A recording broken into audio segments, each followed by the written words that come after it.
guest speaker who will speak for the next 45 minutes, maybe an hour. The last time I talked to him, a 2-minute question took a half an hour to be answered, so I think it'll be a very good discussion. I'm truly looking forward to it.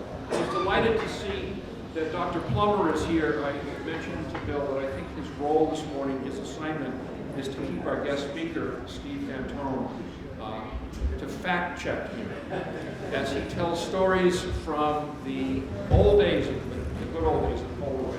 Our schedule this morning is we're going to hear Dr. Fantone speak for until about 11:45. Then we have a cash bar and social time. We'll seek for lunch at about 12:30, and we should wrap up here at about 1:30, 1:45. Sometime during that, I'll have 2 or 3 minutes of announcements and comments to make, but mostly it's up to you folks. So again, our speaker this morning is Dr. Steve Fantone, who is sitting over here, and he's going to tell stories of and describe some events and issues that occurred during some of the interesting older years at Polaroid, way back when. Steve, I'm going to hand the microphone over to you.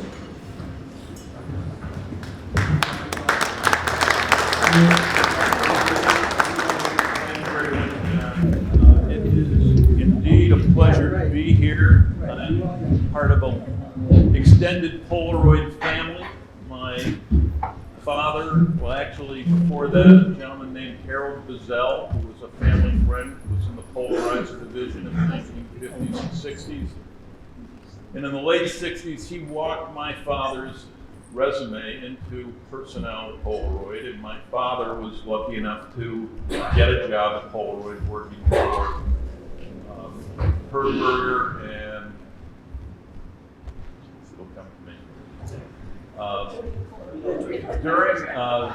In 1969, at that time, we were living in Connecticut.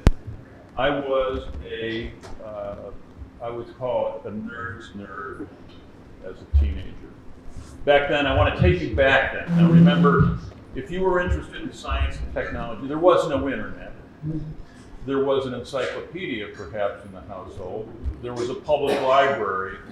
But doing things in science at home was a lot harder. And I was an amateur astronomer. I built a telescope and took pictures of the moon.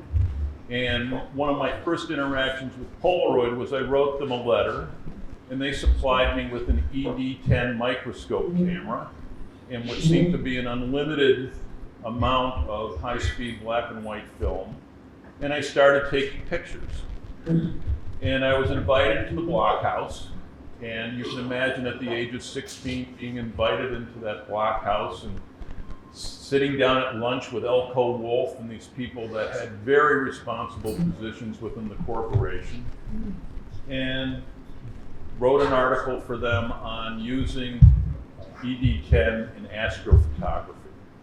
Now back then, Polaroid was a company that, it's hard for me to convey to some of my younger employees today the role that Polaroid had in sort of the pantheon of companies that one wanted to work for. College students today, they want to come out and work for Apple or work for Google or Microsoft or Facebook or companies like that. Back then, the company you wanted to work for in the high-tech area was Bell Labs or Polaroid or Hughes Research Labs. And sadly, they're all gone. And that's a cautionary tale to young people today that companies come and go. And you may think that Google is invincible today, but let's face it, IBM missed the mini computer, Digital Equipment Corporation missed the microcomputer, Microsoft missed search, Google missed social media, and all of those companies that still exist today are trying to figure out what comes next. So for me, my first introduction was going to Polaroid, and just to show you sort of what my life was like then, back in 1967 for my 14th birthday, I received a series Amateur Telescope Making, published by Scientific American, with my note from my mother and father that says, to our one and only Stevie, May you attain your celestial aspirations. Love, Mom and Dad, September 4th, 1967. And if you open those books, you'll see that there's an article here, Optical Systems for Astronomical Photography by James G. Baker.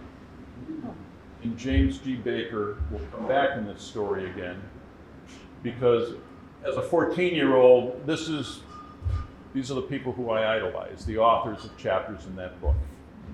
And so coming to Polaroid, where I knew there was a nexus, I knew that Jim Baker was associated with it.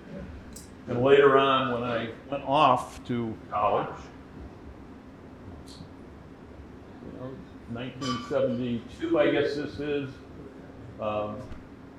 Edwin Land was on the front page of Life magazine. Young people today don't know what Life magazine is. More time.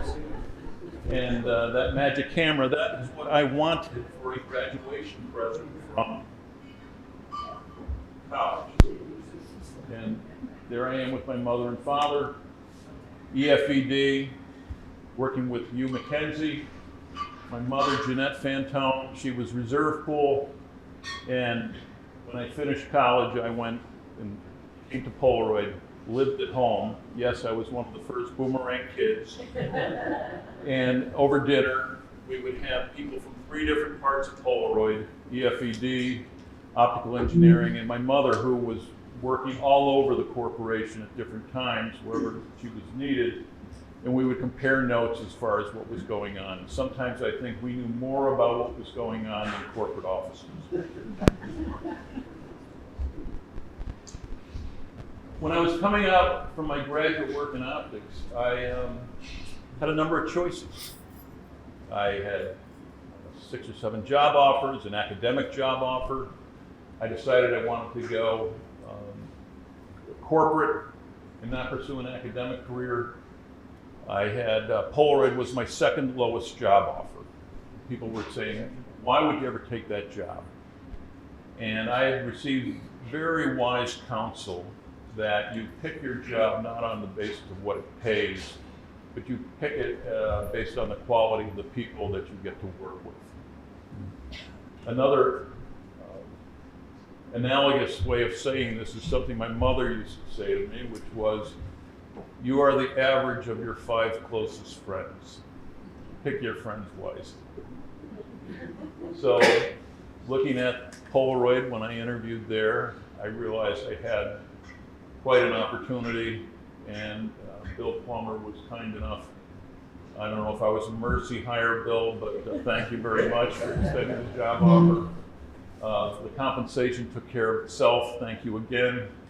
And I just want to tell you what a performance review from Bill Plummer was like. You knew they were coming. It would be in next week's pay, and you would go, and I'd pass Bill in the hallway, and he would say, I'd say, Bill, are we going to have a performance review? And he'd pull out a 3x5 card and say, yeah, your pay increase is 10.7%. Stop that. Can you give me a suggestion? Can I do anything but just keep doing what you're doing? You're doing fine. So you really had to sort of synthesize your own performance reviews as far as how do I become a better employee? How do I become better skilled? But the environment there was so rich that to not become better, you really would have had to work at it. But the quality of the people that we had at Polaroid and that team at Henry Street was just incredible. And one of the key parts of it to me was that everybody was willing to share their knowledge and insight, so that we'd go into the model shop and they call you college boy. How's it going, college boy? And you knew that those model makers or the opticians or the admin people, they could make or break your career. They could watch out for you, they could help you. And so it was really important to make sure that you maintain good relationships with everyone. And that is an important lesson to learn early in your career. And I have to say I was treated exceedingly well. Don was an optician at Polaroid when I first got there. He was running these incredible machines for measuring and generating wildly aspheric and non-rotational optics. Any question would be answered. We had a lot of fun together, and I just really treasured that. Now, one of the things about Polaroid that I was thinking about today's talk was I worked at 38 Henry Street. Everybody referred to where they worked by the building they worked in. My father worked in N1. Somebody worked at 565, 7th floor. It was a location. And I always wondered where that came from. And I always thought that is a very interesting way for people that aren't on the inside to not know what the hell you're doing. And my wife pointed this out to me. I went to MIT as an undergraduate. There, you don't major in electrical engineering, you're course 6. So when you run into people, and you don't say, what did you major in? Yes, and what course they were in. And of course, if you're from outside that circle, as my wife was when she started to meet some of my college friends, she said, you know, you guys, this is, what is it, some secret society? Or it was a little bit of a secret society, and I think that this reflected in a way of keeping information tight within the company, people not knowing what was going on in that building, and miracles were working in that building. It really was true. So I come to Polaroid, and my first day, Bill gives me my assignment. Before I applied to Polaroid in the last year of graduate school, I wrote a letter to Jim Baker. And I asked him if he was interested or willing to take on an apprentice. He was world renowned in his skills as a lens designer. I admired him from my telescope making books. I knew a little bit of what he was doing. I knew he was working on something at Polaroid. And he wrote me a very nice letter back that said, thank you very much for the letter. Unfortunately, I have a exclusive contract with Polaroid Corporation. I'm not taking on any apprentices. Wish you well in your career. Okay, that closes that door. I walk into Polaroid. Very quickly, Bill Plummer gives me 2 assignments. One is to figure out a way to interferometrically measure aspherics. That became a holographic interferometer that we developed. And the second was to check Jim Baker's work.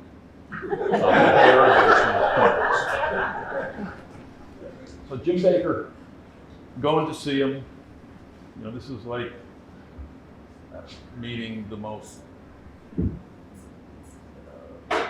godlike person that I could imagine in the optics industry that I would want to meet. And what did I find? I found the most gentlemanly person who has every reason to have an ego the size of a house, to just be an incredibly nice person who I ultimately was able to have a real warm friendship with. He gave me a 30-page manuscript to check of his derivation of the quintic surfaces that became the basis for the spectra camera optics. I took those, I went off for a couple of days and read it and tried to find a mistake. And as I went back to him, I held up the work and I said, it all seems to hang together to me. And it's you know, go back to a person like that. And I'm glad I didn't have to bring a mistake to him. But I noticed that there wasn't one cross out or white out or ink blotch on the whole document. And so I looked at him and I said, did you copy this over? And he looked at me like I was from Mars. He said, of course not.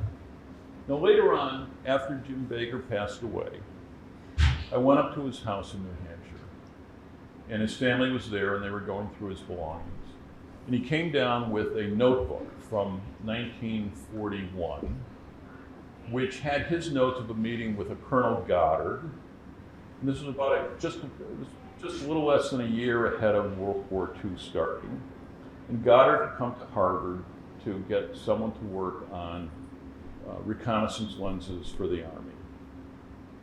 And they showed me his notebook, and I opened it up. And talk about an organized mind.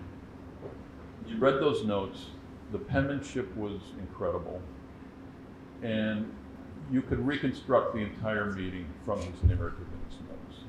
And he was an incredible monk, an incredible asset.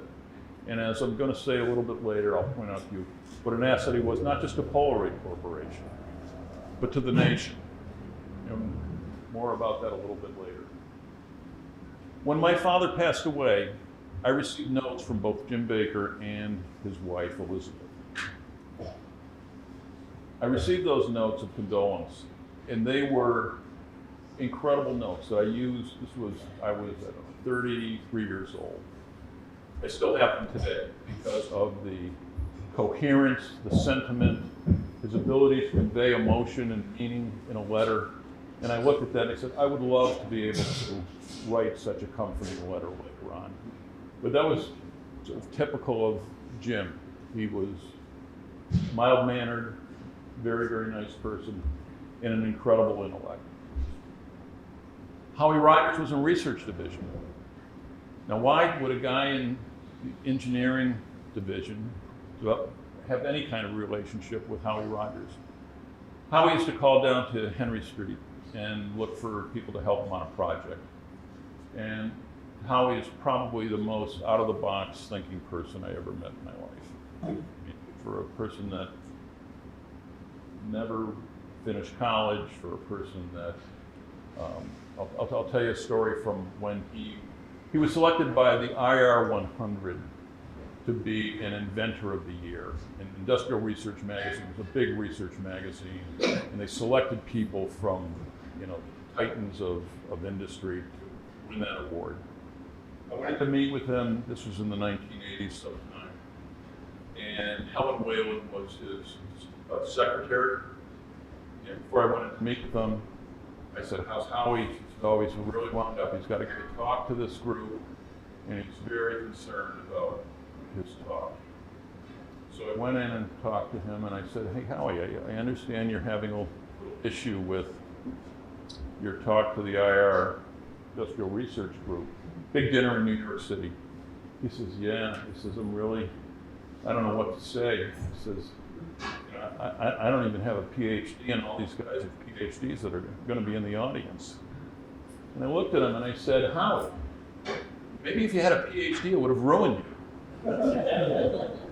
The fact that you didn't finish college, the fact that you didn't go to graduate school, kept you with a mind that wasn't hemmed in. And if you look at your record of contribution in inventing color instant film, it took an out-of-the-box thinker to make that happen." And Howie, again, became a very good friend of mine. We did vacations together, we became close. He helped me in my exit from Polaroid.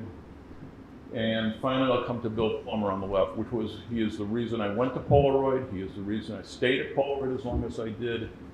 And when I left Polaroid, I continued to consult for Polaroid for another 18 years. And that was fundamental. The things that I learned at Polaroid were fundamental to my success in my career. Probably most significant from a developmental standpoint for me in my career at Polaroid was working on the Spectra camera. I did with John Kaplan in doing the mechanical design work, and Buddy Gower being our draftsman. Remember, this is all pre-CAD. We did this on paper vellums, pencils. We designed a viewfinder that had 7 lenses, 5 aspherics, 4 mirrors, 2 adjustments to be assembled on an automatic assembly machine. And you could make 100,000 of them a week. That machine could spit them out at a rate of 1 every 5 seconds. It was incredible for its time. And being able to work on that and given the authority on that at, say, 84, 85, I was 32 years old. Many people wait much longer in their career to be given those kinds of responsibilities. It was really a terrific opportunity and one I'll always treasure. What happened? In 1984, I was approached by this man in the middle, Milton Chang. Peter knows Milton, who at that time was a entrepreneur building a big optics company, what became a big optics company on the West Coast. And he called me up and he asked me to come out and start a division for him, an optics division, double my pay, company car, stock options, all the perks.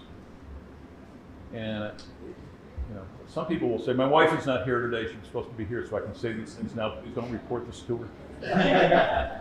The hardest decision of my life, and maybe getting married should be an easy decision, but the hardest decision of my life was to leave Polaroid. And I didn't want to take that job, but there's a financial expediency. What I really wanted to do was be a little more entrepreneurial than I could be at Polaroid. And so I went to Bill and I showed him my job offer. I said, I'm not showing you this to hold you up. I just want to let you know this is for real. If Polaroid will give me a consulting contract, I will be happy to let this go. And let's just say it was a difficult argument to ultimately prevail on. Howie Rogers was instrumental in making that happen. And for years, I think they originally took my pay, grossed it up by 15%, and said, that'll be your hourly rate, and you can't do more than 20 hours a week for us. And over time, that got loosened to where we did a lot more than that for Polaroid, whether it was through the Helios program, through digital camera projects, all different kinds of projects throughout the year.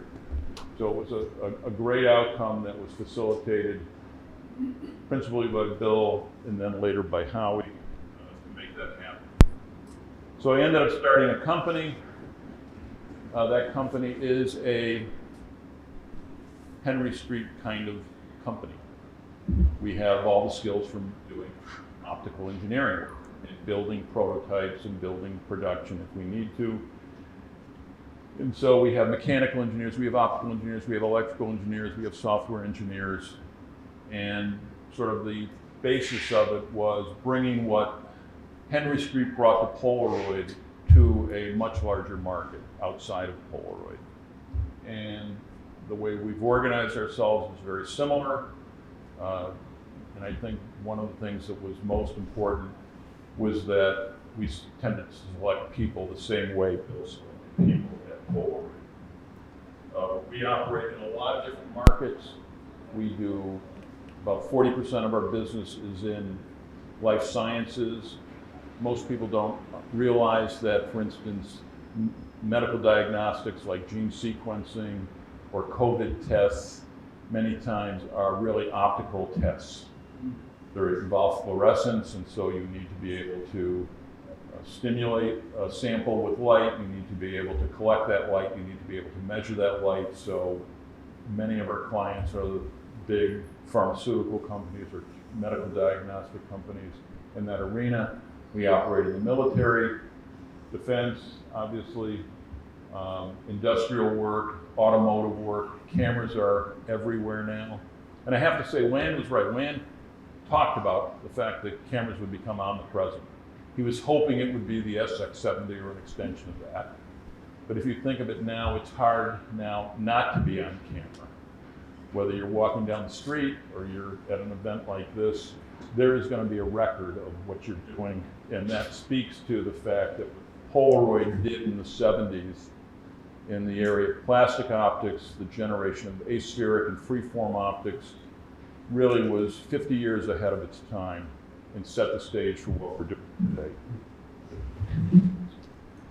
Key is people. This was true at Henry Street. It was true in all of Polaroid. I think the fact that here it is, years after the end of Polaroid, you can get a group of people that are really feel this common bond, common experience, common sense of values. It's really important. I tried to reflect that in my company. This was taken a few years ago. We now have 85 people. We're operating with customers around the world, suppliers around the world. It's really been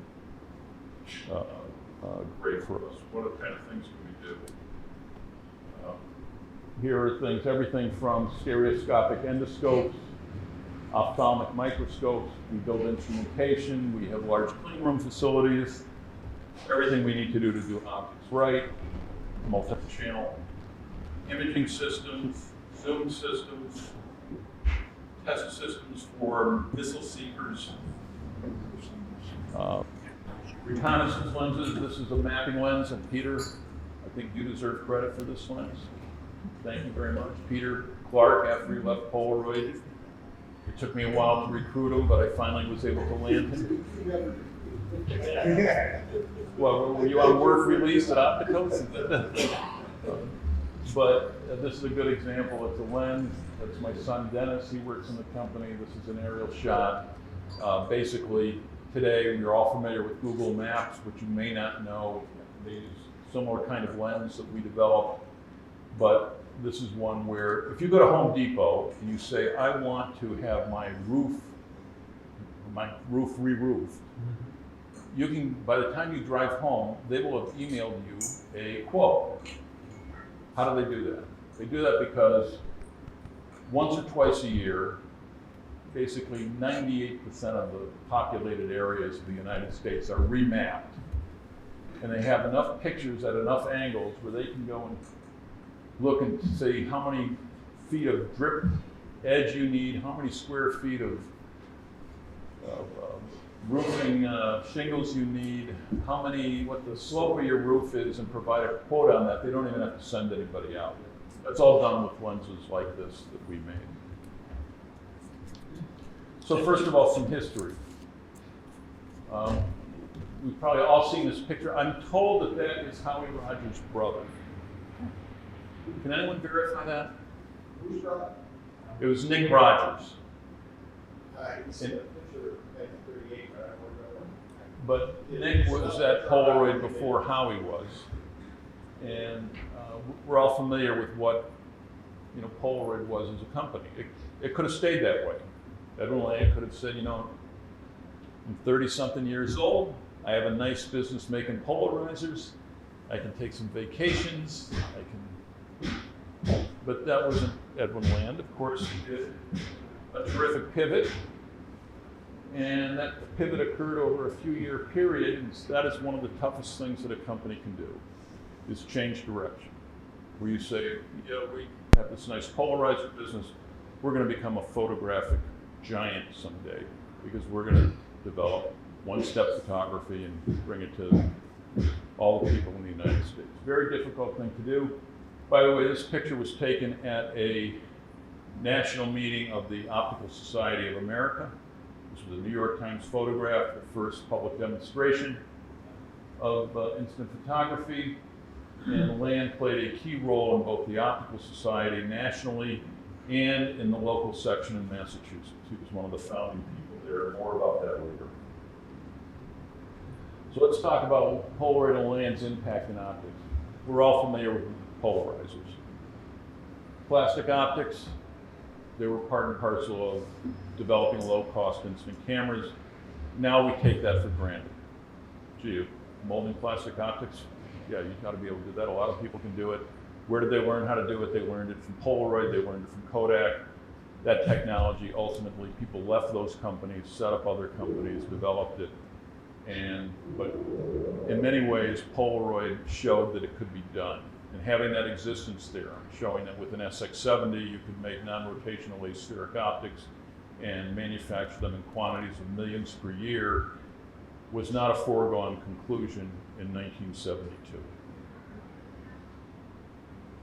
We're going to talk about fiber optics, star multiplexes, aerial imaging, reconnaissance, which Polaroid didn't have much to do other than providing a meeting space for meetings led by Dr. Land regarding aerial reconnaissance. And this is perhaps one of his longest lasting legacies that very few people know about. So we all know this one. 1982, Bill wrote a very nice review article. And I put this up here so that people would see that not only was this public information in the form of a product, but it was also public information in the form of technical information that people could access. There was no secret about this at that point. And one of the things that did surprise me when I went to Polaroid was how open they were in showing other companies how the measuring machines work, how the grinding machines work. There was really no attempt to keep that from others Bill was very open in tours of that. And the SX70 exemplified how far that technology could be pushed at that point in time. Now, let's fast forward to 2012. They're calling freeform optics now, non-rotational aspheric optics, a revolution, notes from the revolution. And as you read into this, I went to the first incubator meeting that the Optical Society had on freeform optics. And I sat through half a day of it while they were talking about all of this great new stuff. And then I pulled out an SX70 and I said, this is really nice that you're talking about this, but this was done 40 years ago. What's different today? Well, they have faster computers. You don't need a Jim Baker and a Bill Plummer to design some of these things. You have machines that which were very specialized in the 1970s that you can buy commercially today, in part because people left Polaroid and helped build that industry, and they learned how to do it. But I love this quote from it. Strictly speaking, the idea of such gains is nothing new. So there was an admission that they were rediscovering it. And if you talk to the leaders in this field now, they know they didn't pioneer this field. The pioneers were Polaroid.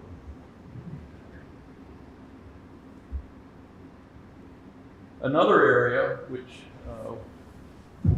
was a significant opportunity for Polaroid was the double-clad fiber amplifiers and wave division multiplexers. This was a group that was in the third floor of Henry Street. I guess it was 1982, Will Hicks came on, Eli Snitzer, and I want to get this name right, excuse me, Fareed Hakimi is in the middle. They did some incredible work in this area. They were ahead of Bell Labs. Bell Labs did not want to do wave division multiplexing. They wanted to do time division multiplexing. Ultimately, this was the way it was done. And the patent portfolio covering all of these things was sold for $5 million. I talked to the person who bought it, and I said, what was that worth to you? He said, I would have paid $500 million for it, but I got it for $5 million. Why? This was way ahead of its time. This was 12, 15 years ahead of implementation. This was all done at Henry Street. It was supported by optical engineering. I'll tell you, these were difficult to manage people. Okay, I won't, say that it wasn't a challenge for it. But this is an area where if there could have been a technical pivot, and there are strong reasons we may be able to get to later to talk about how hard that is and why that might not have happened. But this became the core of fiber optic networks in the country. Now, an area where, how many of you know about LAN's involvement in reconnaissance? A few. Okay. As I dug into this, and as more and more has become declassified over the years, he had a completely separate career in this area. In the industry that was built around reconnaissance, the latest satellites, or the satellites that were launched in the 1990s, that were based on specifications set by Edwin LaN, cost as much as a Nimitz-class aircraft carrier. Okay, they were very, very technically sophisticated. The U-2 spy plane came out of a study group that LAN ran. Baker was part of it, where they established the need for a high-altitude reconnaissance platform. That was 1952. By 1955, they had their first plane up. In 56, they were flying over Russia, and all of this was done on the QT. Well, what was going on at Polaroid at this time? They were trying to develop color instant film. They were trying to further develop packed cameras. They were going to scale with US time and making cameras. Really quite remarkable. At the end of this period, and we'll talk where we go towards satellites, that's where we were building N1 We're building film plants. While he's doing all of that, he is a major force in the development of high-altitude reconnaissance platforms and the industry that was needed to support that. Because after all of these planes that we look at, you look at these and they're beautiful pieces of engineering, but they're platforms for cameras. It's about the camera. It's not about the plane. It's about the camera and what the camera can see. And while at Polaroid, I think Lan was very much concerned about our daily lives and how enriching our jobs were. His work in national security was about the future of the country. And you'll see the awards that he was able to get for that, or that he deservedly received for that, were really quite remarkable. You can see the size of these cameras. These are not, put in your pocket cameras. They have ground resolutions of a few inches. They, in the case of the U-2, and Lan was very concerned about the military running the U-2 because he felt that if it was run over the Soviet Union, it would be viewed as a military incursion, and that's why he directly went to the CIA, Gazelle and Dulles at the CIA, and it was a CIA operation for years. And I understand he used to hold meetings on Osborne Street of this committee late into the night, and they were all familiar with what was being worked on as far as color instant film and the next Polaroid developments. But these were really technological marvels. Now, this required an industrial base that was hidden from all of us. All of this work was top secret. People, they graduate. If you ever wondered that person that was in your graduate class that was a really strong student and then took a job in the government and disappeared and didn't hear about them for 30 years, they went into programs like this. So were very important for the future of the country, but unfortunately, they never get to talk about it. Some of you may have known John Van Tassel. John Van Tassel, after he left Polaroid, went to work for the CIA. Okay, John can't talk about what he worked on, or he's probably retired by now, but they really needed great people, and they got great people. By the way, the U-2 spy plane, the Blackbird is no longer flying. The U-2 spy planes are still flying. I think they still have 26 airframes, and they're still operating. The next project was the Corona project. Now, some of you, do you remember ITEC Corporation? Okay. The genesis of ITEC, which was in Lexington, was that Jim Baker, during World War II, was tasked with designing these lenses, and then Harvard had an optical laboratory in which they made lenses for the military, and they had contractors that put them to scale for deployment. After World War II, Harvard didn't want to have anything to do with the military. They pushed that lab over to BU. That became the BU Optical Lab. BU Optical Lab was then spun off into ITEC Corporation. ITEC was bought by Hughes Danbury. Hughes Danbury, that facility was bought by United Technologies, and now it's part of Raytheon. So all of this, there's a thread that runs through this. Jim Baker is one of the common threads that goes from the early days of reconnaissance with Goddard, through the U-2 spy plane optics, through overseeing the specs for the SR-71 optics, all the way through Corona and the early satellite programs. So Corona was a unique mission. It took 14 tries before they had one work. 14 rockets were launched. Imagine the cost if all of that were public. And people knew the amount of money that was spending, and they were doing everything from blowing up on the pad to going into orbit and not recovering the film capsules, all different kinds of problems. They finally got it to work.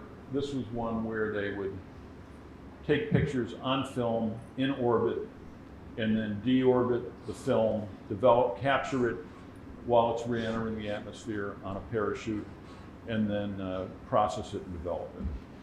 Lan was on those advisory panels that oversaw the development of all these platforms up until around 1973 or 4, where it came out that he was on one of Nixon's enemy lists. And I think that he said enough and I'm done. But really remarkable technology. You can see that picture of the Pentagon up top. The key part of this and why this was so important was this showed that the Russians did not have a huge international bomber fleet. We had very poor information about what they were doing. If you went to a May Day celebration, they'd invite, American diplomats. A bomber would fly by. A minute or two later, another bomber would fly by, and a minute or two later, another bomber would fly by, and it turned out there were just a few bombers, but they were bringing them around. Also, they could then go and count missile silos. And they found out that even during for those of us that are old enough to remember the 1960 presidential campaign, the missile gap was a big issue. Kennedy knew there wasn't a missile gap, and he had been briefed. Nixon knew there wasn't a missile gap, but no one could say there wasn't a missile gap because it would have revealed these technical capabilities. And between the U-2 and what was going on here, it's clear there was no missile gap. There is a series of what they call keyhole satellites, 1 through 12. The current version is 12. This is, I think, 10. And this is a satellite that is the size of a bus that exposes film. It is in an atmosphere-controlled area inside, so to avoid the corona discharge that plagued the corona program satellites, strangely enough. They had a problem with film as it unwrapped from one spool, there'd be static discharge and it would fog the film. And these satellites ran, I think, until around 1986. They, again, all done in secret. You can see these now on display down at the National Air and Space Museum. They weren't declassified until the early 2000s. This is a picture of the Hubble telescope. I put this up here because there are no pictures of the released pictures of the satellites that are now in space or were in space with electronic sensors in the last 30 years.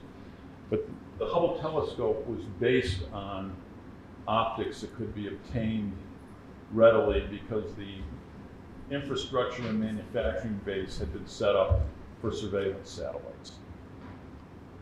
When you look at this, it says, according to Lou Allen, the initial key design elements were specified by Edwin Land. Who was Lou Allen? Lou Allen was a general in the Air Force, was one of the early leads for the National Reconnaissance Office. He led the Allen report that led the investigation into the Hubble optical failure, which was an embarrassment to the entire optical community. But he was probably the person that had the most continuity in these programs and able to do this. Now you think about this. KH-11 flew in 1976. It was the first satellite with an electronic focal point, no film. The CCD had not been, the digital camera invented at Polaroid, or invented at Kodak, had not been done by then. Land was set those specifications for solid-state focal point array, integrated circuits for data processing, large fast optics, 100-inch diameter f2 primary, gigabit data link, long on-orbit operational lifetime. 1976. The Hubble didn't fly until 1992. So KH-11s are believed to resemble the Hubble Space Telescope in size and shape as they were shipped in similar containers. The length is believed to be 19.5 meters. They said, in addition, changing to a 2.5 meter mirror would lessen the fabrication costs by using manufacturing technologies developed for military spy satellites. So as remarkable as the Hubble was, I think if they had taken those surveillance satellites and pointed them out, they could have had Hubble's quality images 60 years earlier. There are photos of these satellites. They're taken by amateurs because it turns out there's a whole community of amateur astronomers that track satellites in orbit. And these are two of those KH-11, what they think is the KH-12. So this one on the right was taken in 2010. The one on the left was taken in 2021. And how good is the imagery going to be from the ground? I found it astounding that amateurs were able to get these kinds of pictures. You can bet the Russians have done this, or any of our adversaries. And you can get an idea what the size is. From the size, you can, in distance that it's away, you can tell what the resolution is. And the resolution on these is really remarkable, because one photo was leaked. Donald Trump leaked this photo. He tweeted it out. And this was when there was a accidental, not launch, but failure of an Iranian missile launch. So you can, it's an oblique photograph. You can see quite a bit of detail in that photograph. This is taken from a satellite on orbit in a highly elliptical orbit around the Earth. And this was taken within a day of launch. So they have the ability to reposition these satellites, get them at the right view angles during the daylight to be able to get incredible pictures of everything around the world. And by the way, the commercial satellite photos that we can all get online have limited resolution down to 4 inches. Obviously, if the government is not willing to have commercial companies release imagery with resolution better than 4 inches, you can bet that we have satellites that.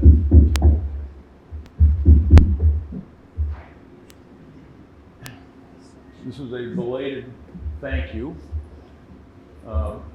August 18th, year 2000, the National Reconnaissance Office recognizes its 10 original founders. And Edwin Land is highlighted there. That's William O. Baker, that's not Jim Baker. The others there that are interesting are Sidney Drell, he was a Stanford professor. Dick Garwin. Dick Garwin was a IBM employee that worked on everything from the first hydrogen bomb to, he was on the Presidential Foreign Advisory Board, as was Land. Jim Killian, who was the president of MIT. William Perry, who became a defense secretary later on. Ed Purcell, who was a Harvard professor. And it wasn't made public until 2000. Jim Baker was recognized as a pioneer of reconnaissance, and he's got a very nice display down at the Air and Space Museum, and the NRO is recognized him as well. So when Edwin Land was given the Presidential Medal of Freedom, no one knew any of it. The public didn't know any of this stuff. See, in 1963, Edwin Land runs this photographic company. Okay, it's creative and inventive, but is it worthy of a National Medal of Freedom? A presidential, that's right, in 63 Kennedy renamed it the Presidential Medal of Freedom. Obviously Kennedy knew more about it than any of us did in 1963. He won the highest award given by the Optical Society. He won the National Medal of Technology for invention, development, and marketing of instant photography. Just an incredible set of awards. Very, very appropriate. What's the legacy? The legacy, there's a lot of indirect legacies for him. He was a founding member of the local section of the Optical Society. You'd say, well, does that really matter? Local Optical Society? Well, it actually did, because that's one of the strongest groups still today in the country. If you look at the names of the people on there that are listed, these are ones that I looked at very quickly and said, I know they're all associated with Polaroid. Peter Clark was the president of local sections. Steve Benton was the president of the local section. David Gray was the president of the local section.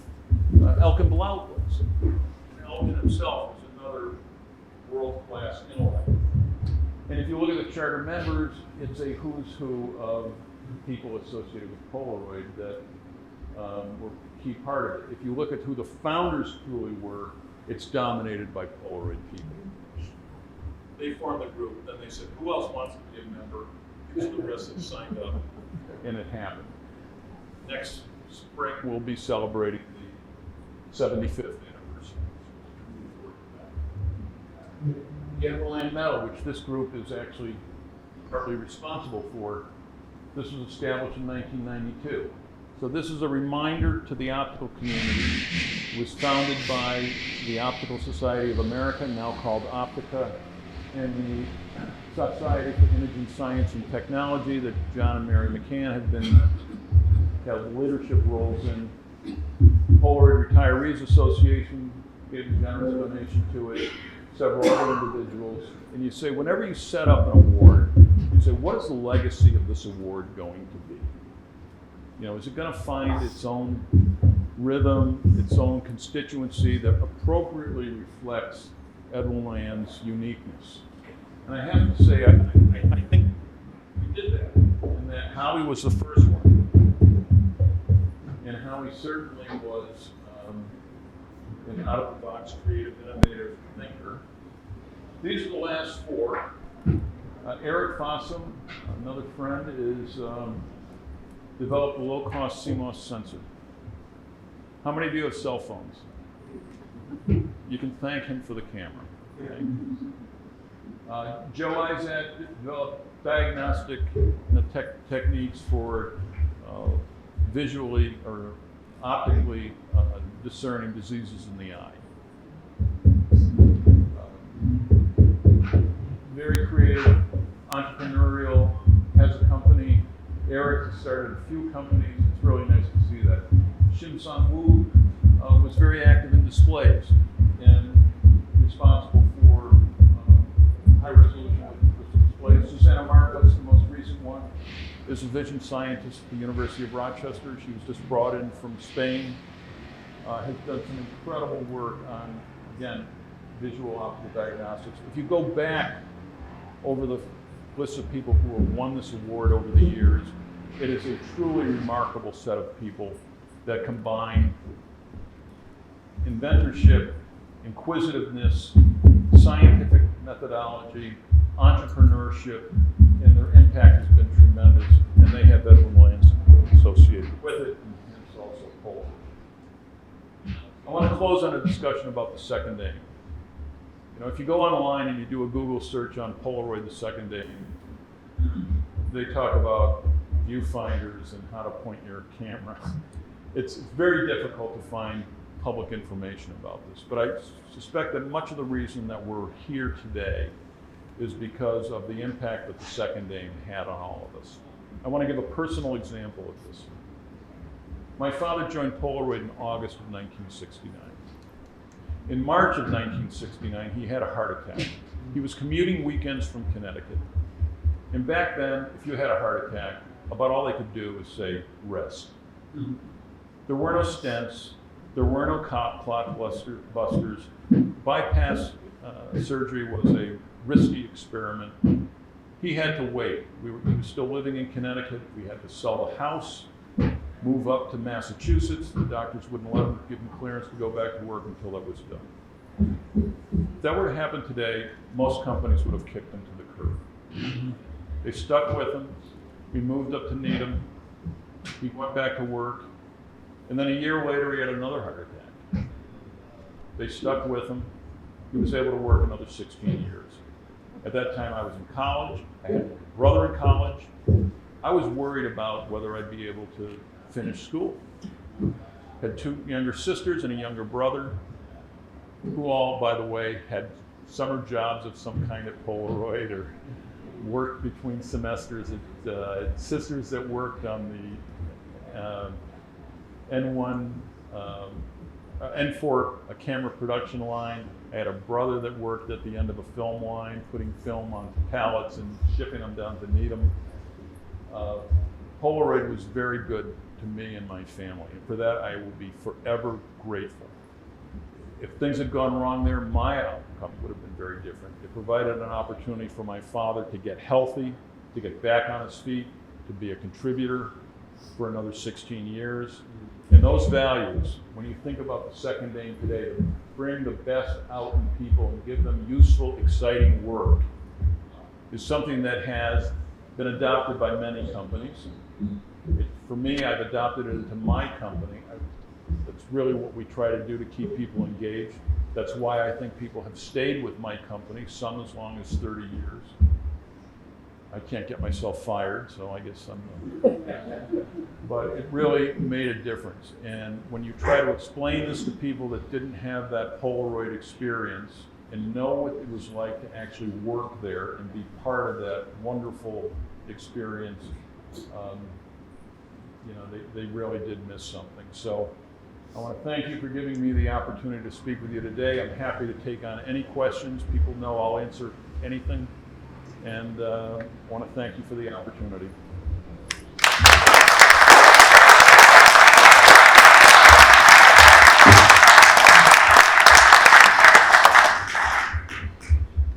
Questions? Any questions? Peter.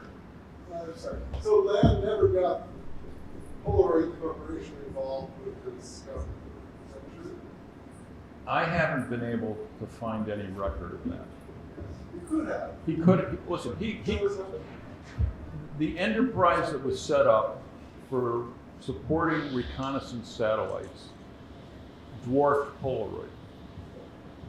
You know, the National Reconnaissance Office is a huge office today, building satellites that cost as much as an aircraft carrier. You think of the effort that it would take to do that. What he and the committee were able to do was guide that activity, is to make sure, they sorted through the different options properly, addressed technical challenges, and had the momentum, because these programs were incredibly difficult to do. I mean, we're all familiar with the Hubble failure. We're not familiar with the failure of the early KH-11 satellites. Okay, and they had entire failures of programs there. Any comments on the Manhattan project where two wonderful daughters said, why can't we see the picture? Well, think about, he gets that, well, he was in Santa Fe, right? He was on vacation. Do we believe he was on vacation? Okay, well, Dick Garwin was working with Edward Teller.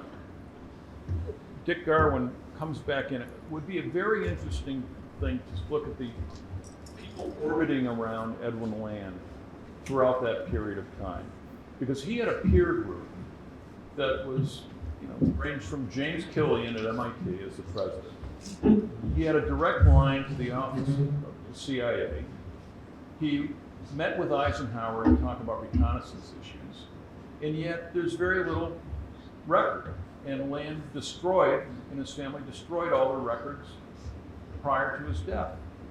So reconstructing, exactly what that involvement was would probably require you to go in a classified archives and piece it together. But there were issues of photography of that. Doc Edgerton was involved in photography. Doc Edgerton and Edwin Land had a close relationship. It's hard to believe he wasn't involved in the Manhattan project, but it was probably as a surprise. What's the, I started in '86. I started in '86, and I always got a kick out of, spectrography being introduced, and you pointed and you get the sonar focusing. Would tell you you're 5 feet away, whatever. Was that the first product that ever used the sonar focusing? The sonar focusing, I think, was, correct me if I'm wrong, was still in a group under Connie Beaver. Did the sonar focusing? Right. Developed the sonar focusing technology for the SX-70. No, but like the spectrum also would show you like exactly. Oh, the display? The display would say like you're 5 feet away, 6 feet away. Okay. And I thought that was pretty slick. Was that I did that display. right, that's just curious. Was that the first commercial product ever to do that? I doubt it. I suspect that 35mm camera probably had an in-field display, you know, somehow, but Yeah. what I want to say about viewfinders is that viewfinders are a very interesting thing to design because no one buys a camera because it has a good viewfinder. But they will not buy a camera if it has a bad viewfinder. Yeah. And so figuring out what is good enough, because it has a cost implication, was always a challenge. And in the case of that viewfinder display, that was an add-on to the bottom of the viewfinder. There's a pick-off prism. It could be snapped in. You could leave it out if you didn't want to have that cost added to the camera. And it was a little bit of an afterthought. Steve, earlier there was a question about the video that's being made here. Let me answer that question. We are going to make it available. We have to figure out whether we're going to put it on YouTube, our website, or Facebook, or all three, but we will do something to make it available. We'd really like to make some of these notable presentations available to our friends who now live in California, Florida, Texas, or wherever. And that's one way to do it. I would like to take a moment to thank this gentleman who's making the video, David Montero. It's from Paul Lubin's and my local cable TV company down in Lakeville, and they're making the video for us on behalf of what we've done. So thank you, David.